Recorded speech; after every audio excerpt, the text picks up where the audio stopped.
साथियों, अब वो ज़माना नहीं रहा जहाँ सादगी थी, मासूमियत थी, भोलापन था।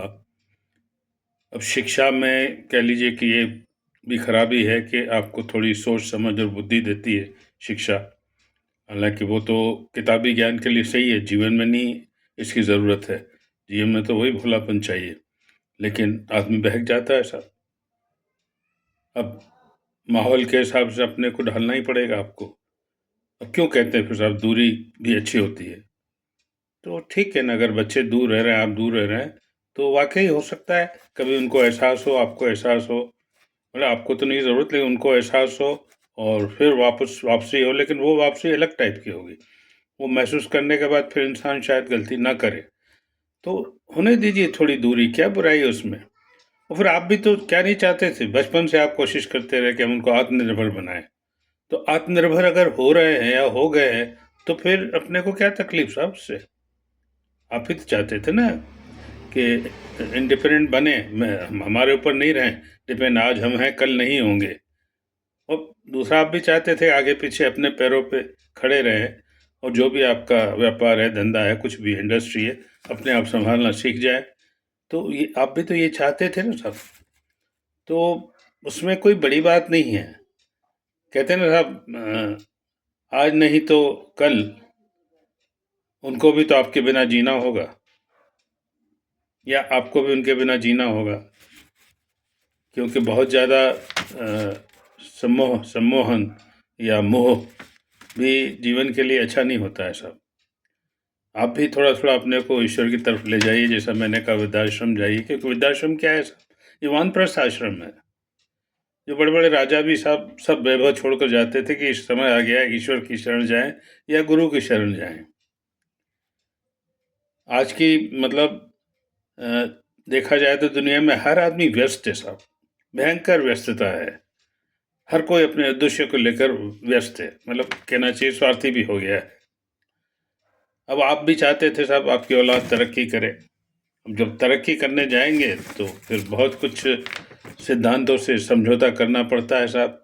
अब ये सबके बस की बात नहीं कि सिद्धांतों पे अड़े रहें। तो उनकी तरक्की में ये भी आपको ही देखना है कि आपका बंधन उनके तरक्की में अड़े ना है साहब। प्यार तक तो सही है, पर ये बंधन नहीं होना चाहिए। अब देखिए ना,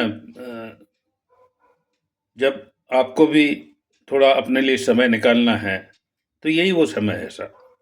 अपने शौक, अपनी जो भी आपकी इच्छाएं हैं, तमन्नाएं हैं, उनको पूरा करने की कोशिश करिए। और इनसे भी बड़ी थोड़ा समाज को, थोड़ा ईश्वर को समय दीजिए।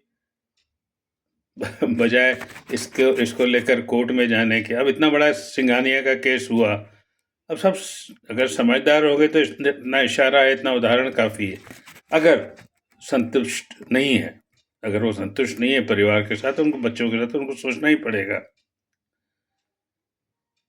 एक्चुअली जब इंसान स्वयं जीना सीख ले, तो अपने को कोई उससे गुरेज नहीं होना चाहिए। तकलीफ क्यों? अगर बच्चे खुद जीना जीना सीख रहे हैं, सीख चुके हैं, क्योंकि यही आप चाहते थे, इसका मतलब तो आप सफल हैं कि आपने उनको पैरों पे खड़ा किया और उनको जीना सिखा दिया।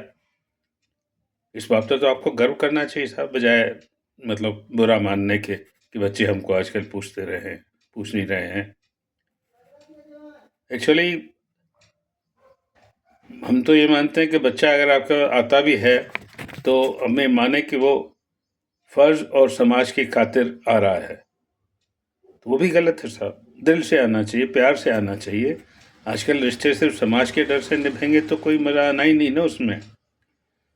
और आप भी साहब, अंत में आखिरी तक आपको औलाद को दुआएं ही देनी है, शुभकामनाएं ही देनी है, आशीर्वाद ही देना है।